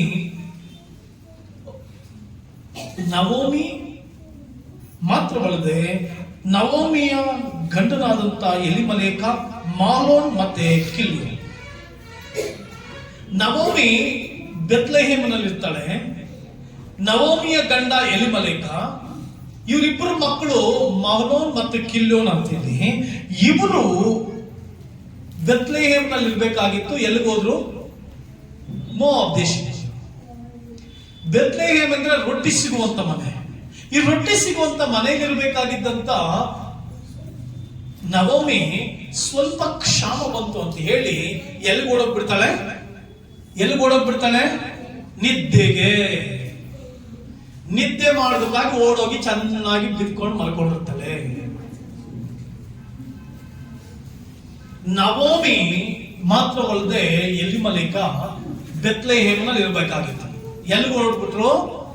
ಮೋವಾಬ್ ದೇಶಕ್ಕೆ ಓಡ್ಬಿಟ್ರು. ಕ್ಷಾಮ ಬಂತು, ಸ್ವಲ್ಪ ಏನೋ ಸಮಸ್ಯೆ ಬಂತು. ಕೂತ್ಕೊಂಡು ಯೋಚನೆ ಮಾಡಬೇಕಾಗಿತ್ತು Naomi. Yes, what is the problem?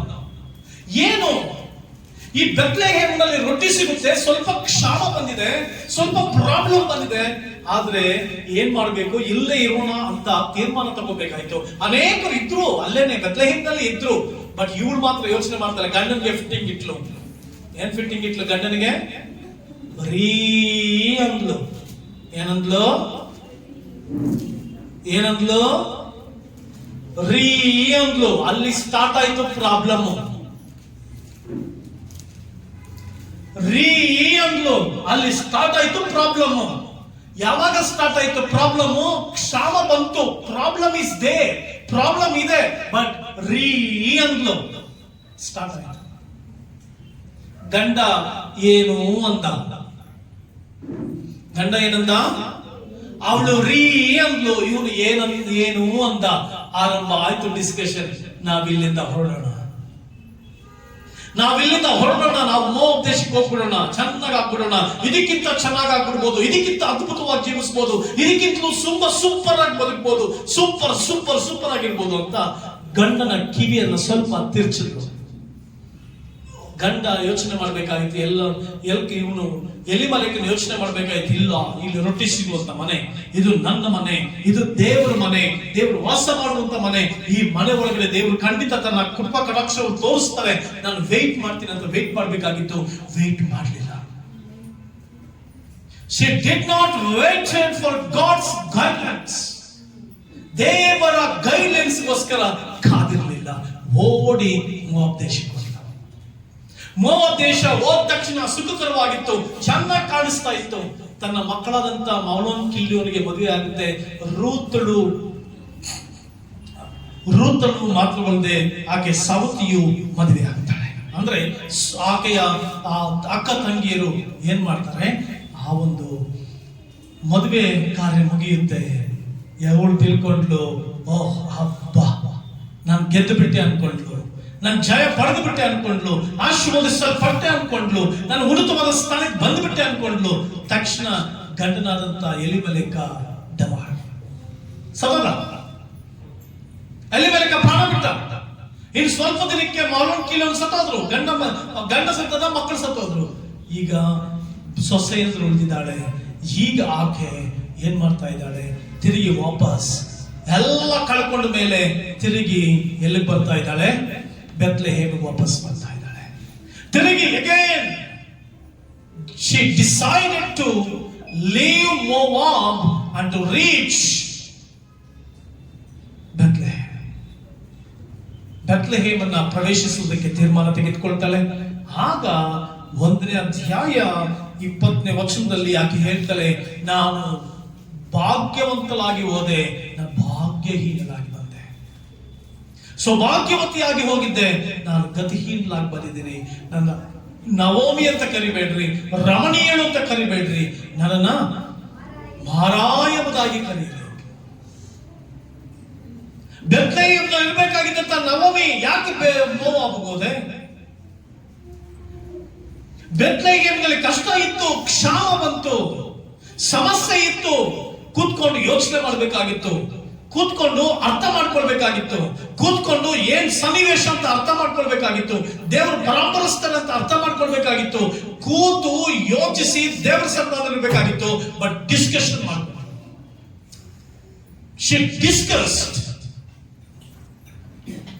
Discussion ಮಾಡಿದ್ರಿಂದ ತಪ್ಪಾದ ಆಲೋಚನೆಗಳು ಬಂತು. ತಪ್ಪಾದ ಆಲೋಚನೆಗಳು ಬಂದಿದ್ರಿಂದ ಬೆತ್ಲೆಹೇಮನ್ನ ಬಿಟ್ಲು, ಬೆತ್ಲೆಹೇಮಿನಿಂದ ಮೋವಾಬ್ಗೆ ಹೋದ್ಲು, ಅಲ್ಲಿ ಎಲ್ಲ ಕಳ್ಕೊಂಡು ತಿರುಗಿ ಬಂದು ದೇವರು ನನಗೆ ಗತಿ ಇಲ್ಲಾಗಿ ಮಾಡಿದ್ರಂತ ದೇವ್ರ ಮೇಲೆ ಹಾಕ್ಬೇಕು. ಎಷ್ಟೋ ಜನ ಹಂಗೆ ಎಲ್ಲ ಮಾಡ್ಕೊಂಡ್ಬಿಡೋದು, ಆಮೇಲೆ ದೇವ್ರ ಮೇಲೆ ಹಾಕ್ಬಿಡೋದು, ದೇವ್ರ ಮೇಲೆ ಹಾಕ್ಬಿಡೋದು. ಅಯ್ಯೋ ದೇವ್ರೆ, ಯಾವ ದೇವ್ರ ಬಿಡು, ಅಯ್ಯೋ ಯಾವ ದೇವ್ರ ಬಿಡು. ಯಾಕಂತೀವಿ ಅಂತಂದ್ರೆ ಅದರ ಅರ್ಥ ನಿನ್ನ ಗತಿಯನ್ನ ನೀನು ಕೆಡಿಸ್ಕೊಂಡಿದ್ಯಾ ಅಂತ.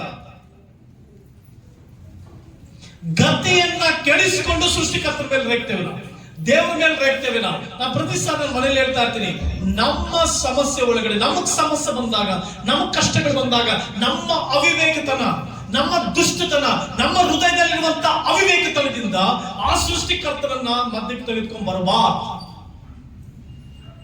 ತಗೊಂಡು ಬರಕೂಡದು. ಎಷ್ಟೋ ವಿಶ್ವಾಸಿಗಳು ಅವಿವೇಕಿಗಳು, ಎಷ್ಟೋ ವಿಶ್ವಾಸಿಗಳು ಜ್ಞಾನ ಇಲ್ಲದೆ ಇರುವಂತವು. ನಿಮ್ಮ ಮಾತುಗಳಿಂದ, ನಿಮ್ಮ ದ್ವೇಷಗಳಿಂದ, ನಿಮ್ಮ ಅಸೂಯೆಗಳಿಂದ, ನಿಮ್ಮ ಕೆಟ್ಟ ಹೃದಯದಿಂದ ಸ್ವಭಾವಗಳನ್ನ ಬದಲಾಯಿಸಿಕೊಂಡು, ಕುಟುಂಬಗಳನ್ನ ಹಾಳು ಮಾಡಿಕೊಂಡು, ಜೀವಿತವನ್ನ ಹಾಳು ಮಾಡಿಕೊಂಡು, ನಿನ್ನ ಜೀವಿತವನ್ನ ಕೆಡಿಸಿಕೊಂಡು, ಅಯ್ಯೋ ಯಾವ ದೇವರು ಬಿಡು, ಅವಿವೇಕಿ ನೀನು. ದೇವರು ಸೃಷ್ಟಿಕರ್ತ, ಆತ ನನ್ನ ದೇವರು ಸಹ ಆತನು ಅದ್ಭುತವಾದ ದೇವರು. ನಮ್ಮ ದೇವರಲ್ಲಿ ಕಿಂಚತ್ತು ದೋಷ ಇಲ್ಲ, ನಮ್ಮ ದೇವರಲ್ಲಿ ಕಿಂಚತ್ತು ದೋಷ ಇಲ್ಲ. My God is a perfect God. ನನ್ನ ದೇವರು ಪರ್ಫೆಕ್ಟ್ ದೇವರು. ಆತನು ಯಾರಿಗೂ ಕೂಡ ಪಕ್ಷಪಾತ ವಹಿಸುವ ದೇವರಲ್ಲ, ಪಕ್ಷಪಾತ ಇಲ್ಲವೇ ಇಲ್ಲ ಆತನಲ್ಲಿ. ನಮ್ಮ ಗುಣಗಳು ತಪ್ಪಾದ ಗುಣಗಳು, ನಮ್ಮ ಆಲೋಚನೆಗಳು ತಪ್ಪಾದ ಆಲೋಚನೆಗಳು, ನಮ್ಮ ಹೃದಯ ಸರಿ ಇಲ್ಲ, ನಾವು ಸರಿ ಇಲ್ಲದೆ, ನಾವು ತಪ್ಪು ಮಾಡಿಕೊಂಡು, ನಾವು ಮಿಸ್ಟೇಕ್ ಮಾಡಿಕೊಂಡು, ನಾವು ಕುಟುಂಬಗಳನ್ನ ಹಾಳು ಮಾಡಿಕೊಂಡು, ನಾವು ನಮ್ಮ ಗತಿಗಳನ್ನ ಕೇಳಿಸ್ಕೊಂಡು, ನಾವು ಸಾಲಗಳನ್ನ ಮಾಡಿಕೊಂಡು, ನಾವು ಬಡ್ಡಿ ಕಟ್ಟಿಕೊಂಡು, ನಾವೆಲ್ಲ ಮಾಡಿಕೊಂಡು ತಿರುಗಿ ದೇವರಿಗೆ ಸಹಾಯ ಮಾಡಲಿಲ್ಲ. ಎಷ್ಟು ಸಹಾಯ ಮಾಡಬೇಕು ನಿನಗೆ? ಎಷ್ಟು ದೇವರಿಗೆ ಕರುಣೆ ತೋರಿಸ್ಬೇಕು? ಎಷ್ಟು ದೇವರಿಗೆ ದಯ ತೋರಿಸ್ಬೇಕು? How much? ಎಷ್ಟು? ಇಷ್ಟೆಲ್ಲ ದೇವರಿಂದ ಅದ್ಭುತ ಪಡೆದಲ್ಲ. ದೇವರು ಮತ್ತೆ ಮತ್ತೆ ಕರುಣೆ ತೋರಿಸ್ತಾ ಇದ್ದಾನೆ, ದಯ ತೋರಿಸ್ತಾ ಇದ್ದಾನೆ, ಪ್ರೀತಿ ತೋರಿಸ್ತಾ ಇದ್ದಾರೆ. ಆತನ ಇಲ್ಲದೆ ಹೋಗಿದ್ರೆ ನಿನ್ ಜೀವಿತ ಏನಾಗ್ತಾ ಇತ್ತು? ಕ್ಷಣ ಯೋಚನೆ ಮಾಡಿ. ನವೋಮಿ ತನ್ನ ಸ್ವಂತ ಆಲೋಚನೆಯಿಂದ ಜೀವಿತ ಕೆಡಿಸ್ಕೊಂಡ್ರು. ಗಂಡನ್ ಕಳ್ಕೊಂಡ್ರು, ಮಕ್ಕಳನ್ನ ಕಳ್ಕೊಂಡ್ರು, ಎಲ್ಲ ಕಳ್ಕೊಂಡ್ರೆ ತಿರುಗಿ ದೇವ್ರ ಮೇಲೆ ಹಾಕ್ಬಿಟ್ಟ. ಅದೇ ಯೋಬ ನೋಡಿ, ದೇವರೇ ಕೊಟ್ಟನು, ದೇವರೇ ತೆಗೆದುಕೊಂಡು, ದೇವ್ರ ನಮಗೆ ಸ್ತೋತ್ರವಾಗಲಿ. ನಮ್ಮ ದೇವರು ಪರ್ಫೆಕ್ಟ್ ದೇವರು. ನನ್ನ ದುಷ್ಟ ಬುದ್ಧಿಯಿಂದ, ನನ್ನ ದುರಹಂಕಾರದಿಂದ, ನನ್ನ ಅಹಂಕಾರದಿಂದ, ನನ್ನ ಆ ಸ್ವಂತ ಆಲೋಚನೆಗಳಿಂದ, ನಾನೊಂದು ವೇಳೆ ನನ್ನ ಸ್ವಪ್ರಯತ್ನ ಮಾಡಿದ ಕಾರ್ಯಗಳಿಂದ ನಾನೊಂದು ವೇಳೆ ಕಷ್ಟ ಅನುಭವಿಸ್ತಿದ್ದಿರ್ಬೋದು, ನೀ ಕಷ್ಟ ಅನುಭವಿಸ್ತಿದ್ದಿರ್ಬೋದು. ಹಾಗಂತ ದೇವರ ಮೇಲೆ ತಪ್ಪಾಗ್ಲಿಕ್ಕೆ ನೋ ಚಾನ್ಸ್, ನೋ ಚಾನ್ಸ್. ಅವಾಗ ಯೋಚನೆ ಮಾಡಿದೀರಾ, ಗಮನ ಕೊಟ್ಟು ಕೇಳ್ತೀರಾ, ಅದಾದ ಮೇಲೆ ಏನೆಲ್ಲ ದೇವ್ರು ಬಿಟ್ಬಿಡ್ತಾರೆ. ಕೆಲಸ ಸೀರಿಯಸ್ ಆಗಿ ಹೇಳ್ತಾ ಇರ್ತಾರೆ, ನಿನ್ನ ಆಲೋಚನೆಗಳು ಬಿಟ್ಬಿಡ್ತಾರೆ. ನೀನ್ ಇಷ್ಟು ಬಂದಂಗೆ ಆಲೋಚನೆ ಮಾಡ, ನಿನ್ ಇಷ್ಟು ಬಂದಂಗೆ ಯೋಚನೆ ಮಾಡ, ನಿನ್ಗೆ ಇಷ್ಟು ಬಂದಂಗೆ ಆಡು. ದೇವ್ರು ಬಿಟ್ಟು ದೇವ್ರು ನೋಡ್ತಾ ಇರ್ತಾರೆ. ಅಲ್ಲೇ ಪರೀಕ್ಷೆ. ಅದಾದ್ಮೇಲೆ ದೇವರು ನೀನು ಕ್ಷಮಾಪಣೆ ಹೊಂದಿ ಬಂದಾಗ ಖಂಡಿತ ದೇವರನ್ನು ಕ್ಷಮಿಸಿ ನಿನ್ನ ಜೀವಿತವನ್ನು ಸರಿಪಡಿಸ್ತಾರೆ, ನಿನ್ನ ಬದುಕನ್ನು ಸರಿಪಡಿಸ್ತಾರೆ. ಅವ್ರು ಕೈ ಬಿಟ್ಕೊಡೋದಿಲ್ಲ, ಮಾರದಲ್ಲೇ ಬಿಟ್ಕೊಡೋದಿಲ್ಲ.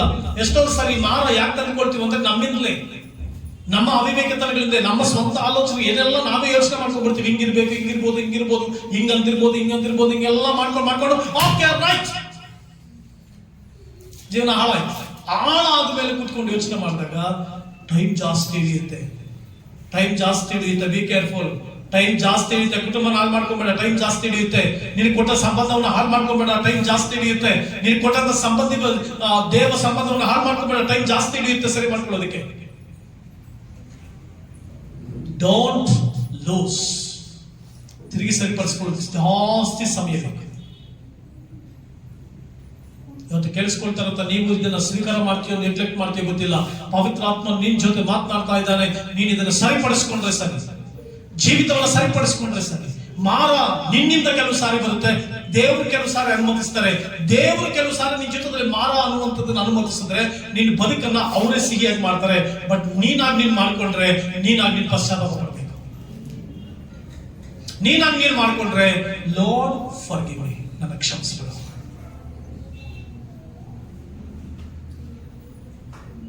ಅರ್ಥ ಆಗ್ತಾ ಇದೆಯಾ? ನಿನ್ ಮಾನ ಮಧುರವಾಗಬೇಕಾದ್ರೆ ನೀನ್ ತೆಗೆದುಕೊಳ್ಬೇಕಾದಂತ ಕಹಿತನದಿಂದ ಹೊರಗಡೆ ಬರಬೇಕು. ಈ ಕಹಿತನದ ಅನುಭವದಿಂದ ಹೊರಗಡೆ ಬರ್ಬೇಕಂದ್ರೆ 5 ಮಾತ್ರೆಗಳನ್ನ ಕೊಡ್ತೀನಿ ನಾನು. ಎಷ್ಟು ಮಾತ್ರೆ ಕೊಡ್ತೀನಿ? ಕಹಿಯಾದ ಅನುಭವದಲ್ಲಿ ಬಿದ್ಕೊಂಡಿದ್ಯಾ? ಆ ಕಾಯಿಲೆಯಲ್ಲಿ ಬಿದ್ಕೊಂಡಿದ್ಯಾ? ಮಾರ ಅನ್ನುವಂತ ಆಸ್ಪತ್ರೆಯಲ್ಲಿ ಬಿದ್ಕೊಂಡಿದ್ಯಮ್ಮ? ಎಷ್ಟು ಜನ ಮಾರ ಅನ್ನುವಂತ ಆಸ್ಪತ್ರೆಯಲ್ಲಿ ಬಿದ್ಕೊಂಡಿದ್ದೀರಿ? ನಾನು ಬಿದ್ಕೊಂಡಿದ್ದೆ ನನ್ನ ಜೀವಿತದಲ್ಲಿ. 5 ಟ್ಯಾಬ್ಲೆಟ್ಸ್ ಕೊಡ್ತೀನಿ. ಎಷ್ಟು ಟ್ಯಾಬ್ಲೆಟ್ಸ್ ಕುಡಿಯಮ್ಮ? ನಾನು ಆಸ್ಪತ್ರೆಯಲ್ಲಿ ಕೊಡುವಂತ ಇಂಗ್ಲಿಷ್ ಮೆಡಿಸಿನ್ ಬಗ್ಗೆ ಮಾತನಾಡ್ತಾ ಇಲ್ಲ. ಬೈಬಲ್ ಇಂದ 5 ಮೆಡಿಸಿನ್ಸ್ ಕೊಡ್ತೀನಿ. 5 ಮೆಡಿಸಿನ್ಸ್ ತೆಗೆದುಕೊಂಡ್ರೆ ನೀನ್ ಮಾರದಿಂದ ಹೊರಗಡೆ ಬರ್ತೀಯಾ, ಇಲ್ಲಾಂದ್ರೆ ಮಾರದಲ್ಲೇ ಸತ್ತೋಗ್ತೀಯ. ಸೀರಿಯಸ್ಲಿ, ಮಾರ ಅನ್ನುವಂತ ಬದುಕಿನಿಂದ ಪ್ರತಿಯೊಬ್ಬ ಕ್ರೈಸ್ತ ಆಚೆ ಬರ್ಬೇಕು.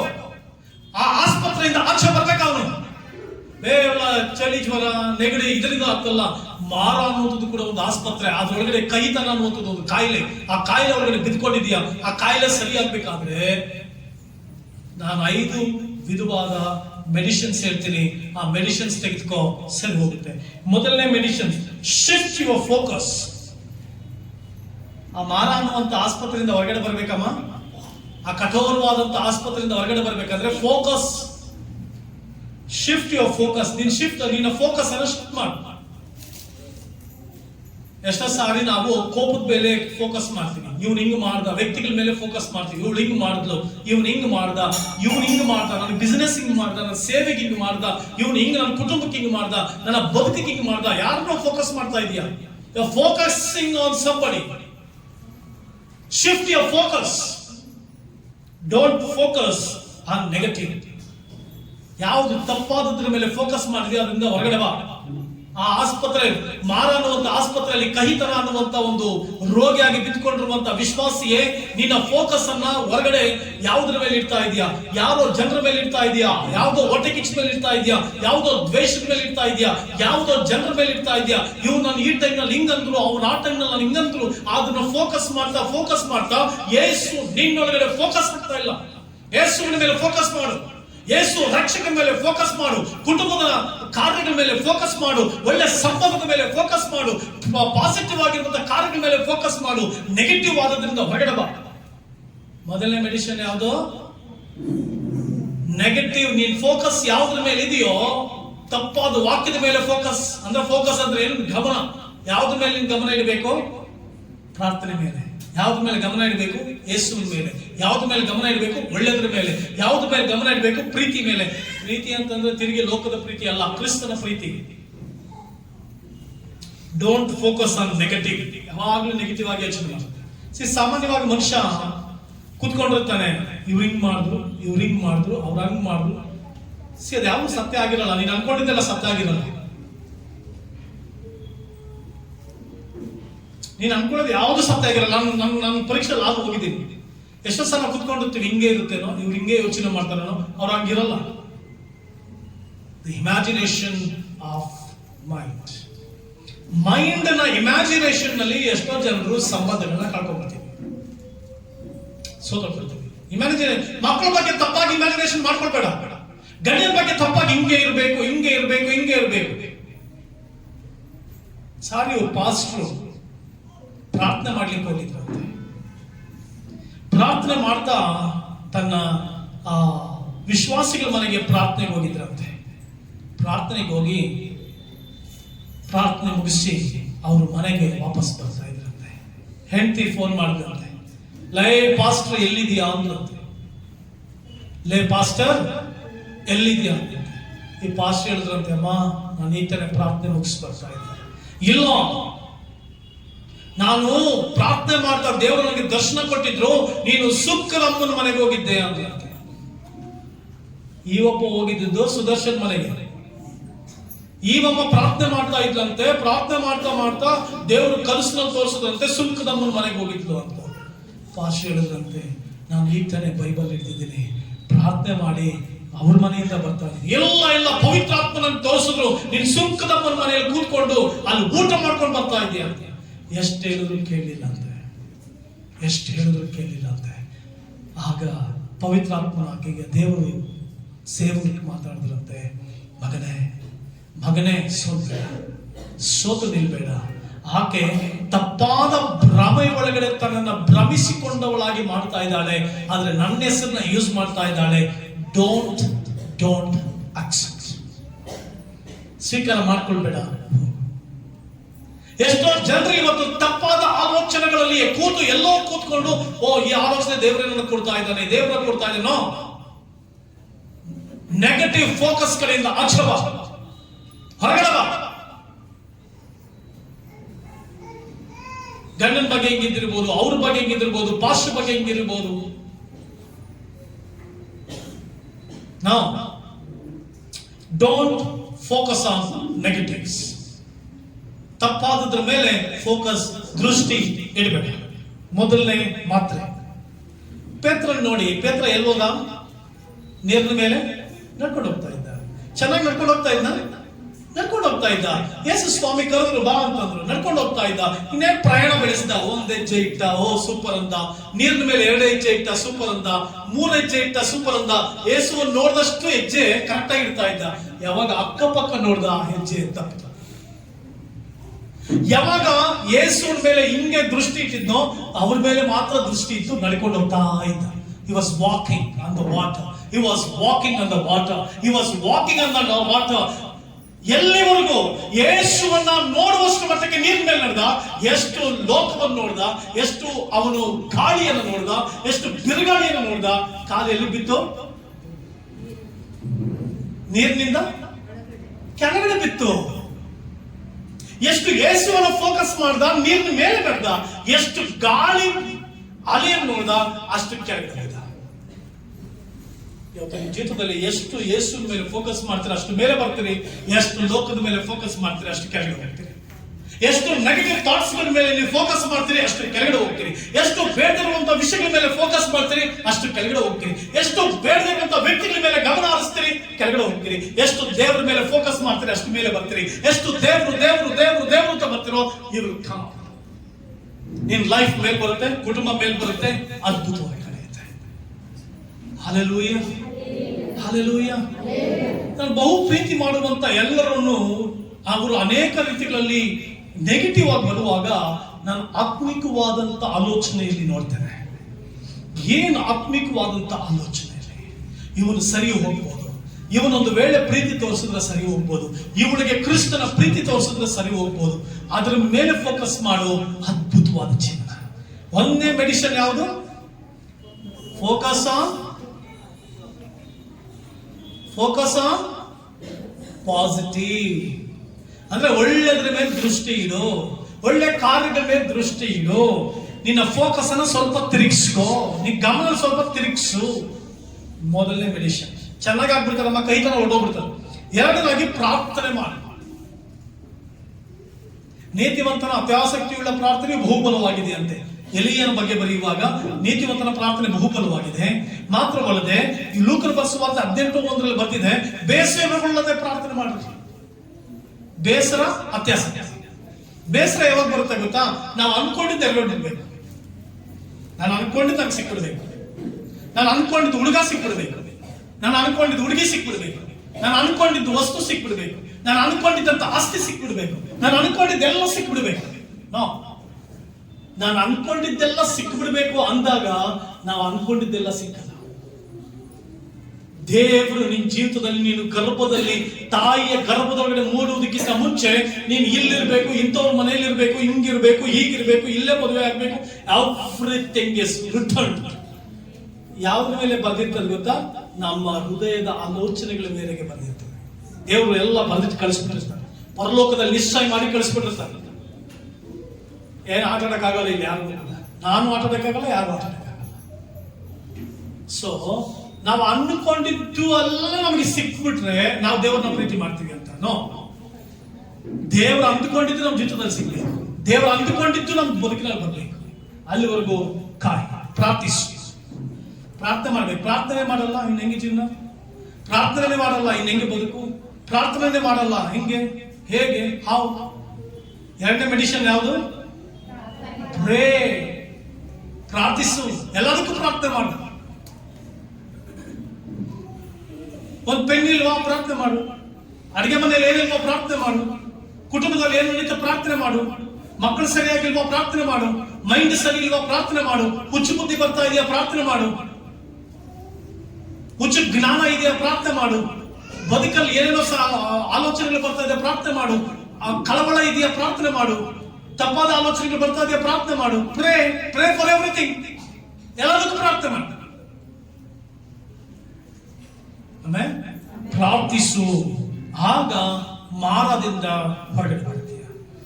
Recount the deeds of the Lord. ಮೂರನೇದಾಗಿ ಕೀರ್ತನೆ 118:17 ಬಂದಿದೆ, ಜೀವದಿದ್ದುದು ಯೆಹೋವನ ಕಾರ್ಯಗಳನ್ನು ಪ್ರಕಟಪಡಿಸಬೇಕು.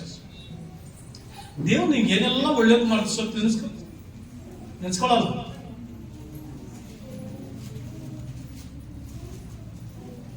ತಮಿಳುನಾಡಿಗೆ ಒಂದ್ಸಾರಿ ಹೋಗಿದ್ದೆ ನಾನು.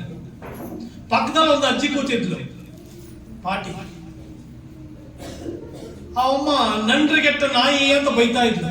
ನಾನು ಸ್ವಲ್ಪ ತಿರುಗಿ ನೋಡಿದೆ, ನನಗೇನಾದ್ರು ಬೈತಾ ಇದ್ದ.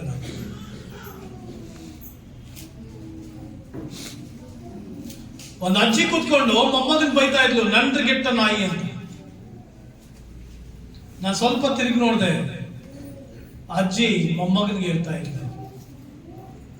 ಪ್ರಿಯ ದೇವರ ಮಕ್ಕಳೇ, ಪ್ರಿಯ ದೇವ ಜನತೆ, ದೇವರ ಯೆಹೋವನ recount the deeds of the Lord. ದೇವರ ಜೀವಿತದಲ್ಲಿ ಏನೆಲ್ಲ ಕಾರ್ಯ ಮಾಡಿದ್ರೆ ಸ್ವಲ್ಪ ಯೋಚನೆ ಮಾಡಿ.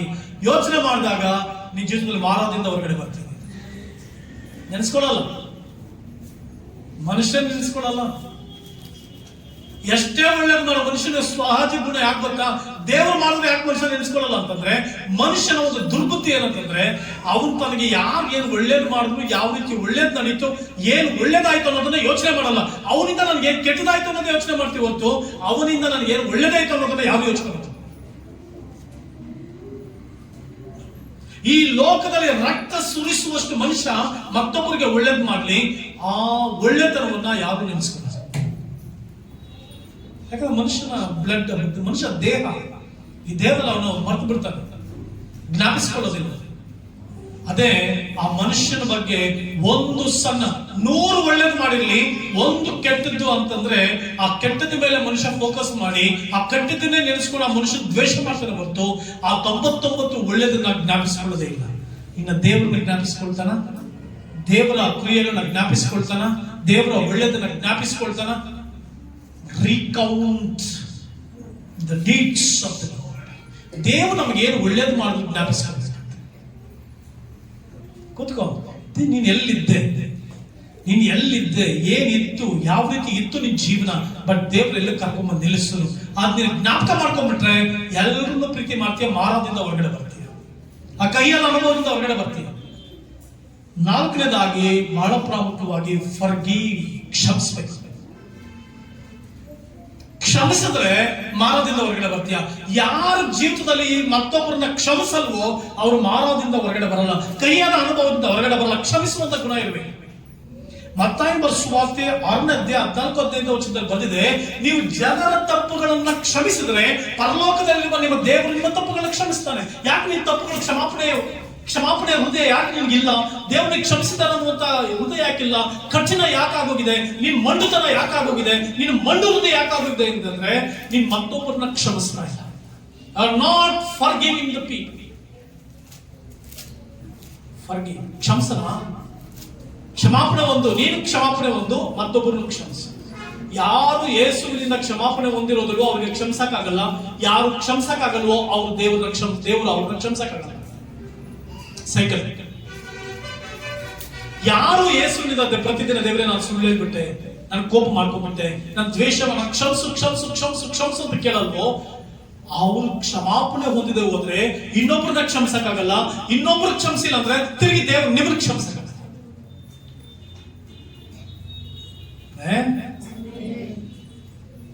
ನೀನು ದೇವರಿಂದ ಕ್ಷಮಾಪಣೆ ಹೊಂದಬೇಕು, ಮತ್ತೊಬ್ಬರನ್ನ ಕ್ಷಮಿಸಬೇಕು. ಆಗ ದೇವರು ನಿಮ್ಮನ್ನ ಕ್ಷಮಿಸಿದಾಗ ಪೂರ್ಣವಾಗುತ್ತೆ. Completeness of forgiveness. What is the completeness of forgiveness? It should be you should forgive others. ನೀನು ಮತ್ತೊಬ್ಬರನ್ನು ಕ್ಷಮಿಸಬೇಕು. ಹೆಂಡತಿ ಗಂಡನ ಕ್ಷಮಿಸ್ಕೊಳ್ಬೇಕು, ಗಂಡ ಹೆಂಡತಿ ಕ್ಷಮಿಸ್ಕೊಳ್ಬೇಕು, ಮಕ್ಕಳು ತಂದೆ ತಾಯಿಗಳು ಕ್ಷಮಿಸಬೇಕು, ತಂದೆ ತಾಯಿಗಳು ಮಕ್ಕಳು ಕ್ಷಮಿಸಬೇಕು, ಗುರು ಹಿರಿಯರು ಚಿಕ್ಕವರು ತಪ್ಪು ಮಾಡಿದವ್ರನ್ನ ಕ್ಷಮಿಸಬೇಕು, ಚಿಕ್ಕವರು ದೊಡ್ಡವರು ಕ್ಷಮಿಸಬೇಕು. ಎಲ್ಲಿ ಕ್ಷಮಾಪಣೆ ಇರುತ್ತೋ ಅಲ್ಲಿ ಆಶೀರ್ವಾದ. ಕ್ಷಮಿಸ್ಬೇಕಮ್ಮ, ಕ್ಷಮಿಸಿದೀಯಾ? ನೀನ್ ಕ್ಷಮಿಸಲಿಲ್ಲ ಅಂತಂದ್ರೆ ನಿನ್ನ ತಪ್ಪುಗಳನ್ನ ದೇವರು ಕ್ಷಮಿಸಲ್ಲ. ದಟ್ ಇಸ್ ದ ಲಾ.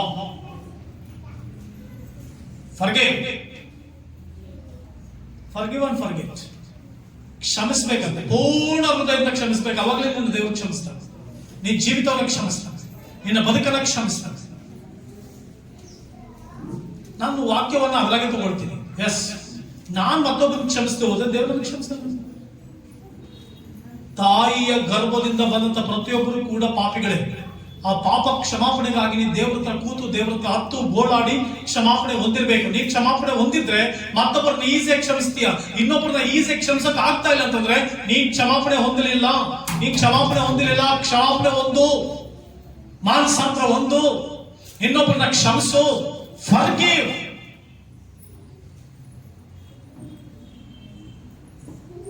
ಕ್ಷಮಿಸುವಿಕೆ ಬಹಳ ಪ್ರಾಮುಖ್ಯ.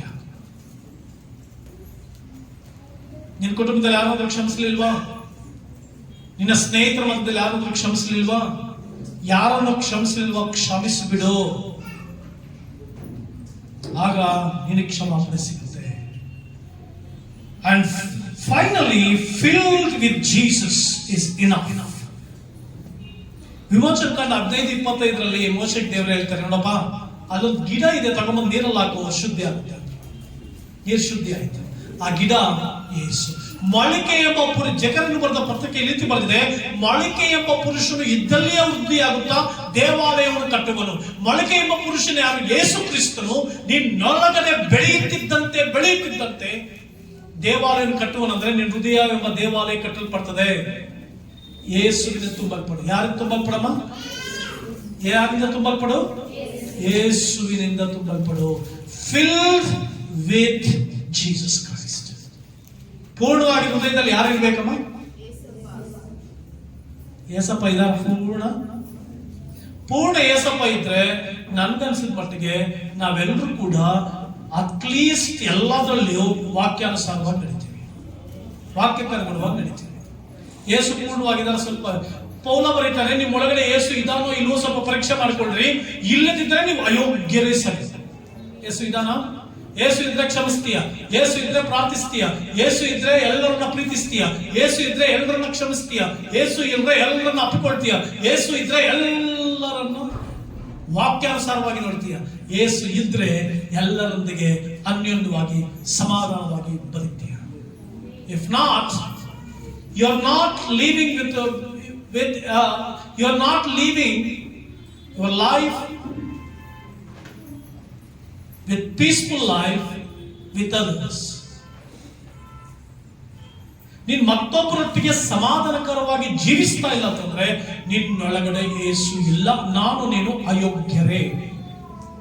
ಪರೀಕ್ಷೆ ಮಾಡ್ಕೋಬೇಕು, ನನ್ನೊಳಗಡೆ ಯೇಸು ಇದ್ದಾನ? ಆಗ ಆಶೀರ್ವಾದಕರವಾದ ಜೀವಿತ. ನಾವು ಮಾರದಿಂದ ಹೊರಗಡೆ ಬರ್ತೇವೆ, ಮಾರ ಮಧುರವಾಗಿ ಮಾರ್ಪಡುತ್ತೆ, ಆಶೀರ್ವಾದವಾಗಿ ಮಾರ್ಪಡ್ತೀವಿ. ಅದ್ಭುತ ಆಗ ನಡೆಯುತ್ತೆ, ಅತಿಶಯ ಆಗ ನಡೆಯುತ್ತೆ. Filled with Jesus. Jesus is enough to your life. ಯೇಸು ನಿನ್ನ ಜೀವಿತಕ್ಕೆ ಸಾಕು. ಅವ್ರಿಗೆ ನಿನ್ನ ಜೀವಿತವನ್ನು ಒಪ್ಪಿಸ್ಕೊಡು, ನಿನ್ನ ಬದುಕನ್ನು ಒಪ್ಪಿಸ್ಕೊಡು. ಜೀವಿತವನ್ನು ಅವರು ಆಶೀರ್ವಾದ ಮಾಡ್ತಾರೆ, ಮಹಿಮೆಯನ್ನು ತುಂಬಿಸ್ತಾರೆ, ಅದ್ಭುತ ತುಂಬಿಸ್ತಾರೆ. ಆಗ ಮಾರದಿಂದ ಮಧುರವಾಗುತ್ತೆ, ಅದ್ಭುತವಾದ ಜೀವನ, ಆಶೀರ್ವಾದಕರವಾದ ಜೀವನ. ದೇವರ ಕೃಪೆಯು ದಯವು ಸದಾಕಾಲ ನಿಮ್ಮೊಂದಿಗಿರಲಿ. ದೇವರ ಕಾರ್ಯಗಳು ನಿಮ್ಮೊಂದಿಗಿರಲಿ. ಈ ಪ್ರಸಂಗವನ್ನು ಕೇಳಿದಂತ ನಿಮ್ಮೊಬ್ಬರ ಜೀವಿತದಲ್ಲಿ ದೇವರು ಮಾರವನ್ನ ಮಧುರವಾಗಿ ಮಾರ್ಪಡಿಸಲಿಕ್ಕೆ ನೀವೇನ್ ಮಾಡ್ಬೇಕಾದ್ರೆ ಮಾಡ್ರಿ. ಕರ್ತನ ಮಹಿಮೆ ನಿಮ್ಮೊಂದಿಗಿರಲಿ. God bless you.